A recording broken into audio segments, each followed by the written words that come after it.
Hello everyone, JEE main PY की question series की इस वीडियो में आपका स्वागत है। इसमें दिया है पॉलीएटॉमिक मॉलिक्यूल, ठीक है, जिसका Cp 3r है और Cp 4r है। r जो है वह गैस कांस्टेंट है, ठीक है। Goes from phase space point A to point B to point सी।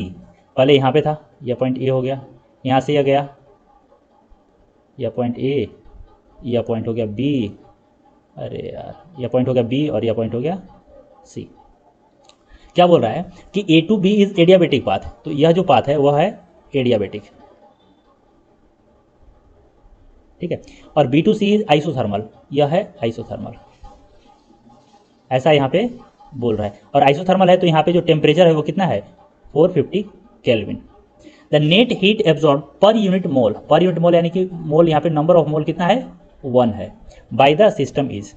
तो देखो अपने को बताना है basically heat absorb from A to C, यानी ए बी सी, तो कितना, तो हमें निकालना होगा कि ए तो हो गया, ए से बी जा रहा है तो ए से बी निकाल लेंगे, प्लस क्यू बी से सी निकालेंगे। अब देखो ए से बी क्या है, एडियाबेटिक प्रोसेस है, तो यहाँ पे मुझे मालूम है कि जो डेल्टा क्यू होता है वो 0 होता है, तो यहाँ पे हो गया यह 0, यानी कि कुल मिला के मेरे को क्या निकालना है, heat in B C process. अब देखो from first law of thermodynamics, first law of thermodynamics हम लोग क्या जानते हैं कि जो क्यू प्रोसेस का होता है वह 2 भागों में बढ़ता है, डेल्टा यू यानी कि उसके इंटरनल एनर्जी को चेंज करने में, प्लस वर्क डन।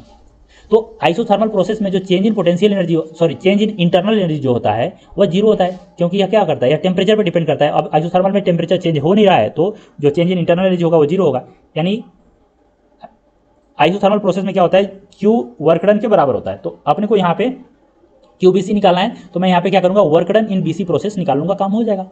तो देखो ध्यान से, आइसोथर्मल प्रोसेस है तो work done in isothermal process क्या होता है, आइसोथर्मल प्रोसेस यह होता है P V L N V two by V one, ठीक है, यह होता है। अब इसी को हम लोग क्या लिख सकते हैं, पी वी को हम लोग एन आर टी भी लिख सकते हैं, N R T L N V two by V one, या यहाँ पे P one by P two भी लिख सकते हैं, कुछ भी। अब यहाँ पे ध्यान दो कि क्या यह जो बी सी जो है, बी से सी यह जो प्रोसेस है सी और यह बी, यह आइसोथर्मल प्रोसेस है, यानी यहाँ पे टेम्परेचर क्या है, कांस्टेंट। अब टेम्परेचर कांस्टेंट है तो ध्यान से देखो P B V B is equal to P C V C बराबर होगा, है कि नहीं है। लेकिन जो गिवन में डेटा है, अगर इससे हम लोग निकालें 5 6 और यहाँ पे 10⁴ और यहाँ पे 10⁻⁻6 है, तो यहाँ पे आ गया मेरा 30 इंटू 10⁻²। अगर मैं इसे निकालूँ यहाँ से पी सी वी सी, तो यह कितना आ गया, 8 इंटू 10⁻², 8 इंटू 10⁻²। देखो यह बराबर नहीं है, तो जो डेटा दिया हुआ है वो तो गलत दिया है, ठीक है भाई।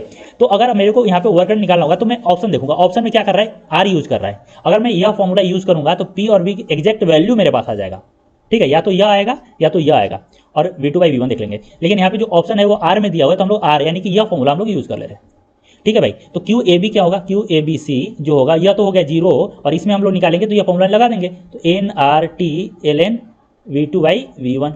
तो देखो यहाँ पे एन कितना है, तो यहाँ पे दिया है यूनिट मोल के लिए बताना है, यानी यह 1 हो गया, यह आर हो गया, टी है तो इस प्रोसेस में देखो टेम्परेचर कितना है, 450 के दिया है, 450 के, और एल एन। अब वी टू क्या है, यानी कि वी सी है, तो वी सी कितना दिया है, तो वी सी दिया है 8 इंटू 10⁻⁻6, यहाँ पे दिया 8 इंटू 10⁻⁻6, और वी बी कितना दिया है, तो वी बी दिया है अपना 6 इंटू 10⁻⁻6। तो अगर यहाँ से हम लोग सोल्व करें तो कितना आ गया, 450 आर एल एन, यहाँ से यह कैंसिल हो गया, यहाँ से आ गया 4/3, यह हो गया आंसर।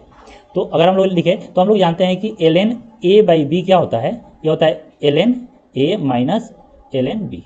तो यहाँ से क्या हो जाएगा बताओ, यह हो गया 450, और यहाँ से वही फॉर्मूला अप्लाई कर दें तो L N 4 minus L N 3, यह हो गया मेरा क्यू ए बी सी। तो इसका आंसर क्या हो जाएगा, इसका आंसर होगा सेकेंड। लेकिन ध्यान रखो यहाँ पे जो अगर इससे हम लोग सॉल्व करेंगे तो यह डेटा गलत है, यहाँ पे मतलब P B into V B और P C into V C क्या होना चाहिए, सेम होना चाहिए, ठीक है। चलो ठीक है, फिर आज के लिए इतना ही। अगर वीडियो आपको पसंद आया हो, अच्छा लगा हो तो चैनल को सब्सक्राइब कीजिए, वीडियो को लाइक कीजिए। Thank you so much.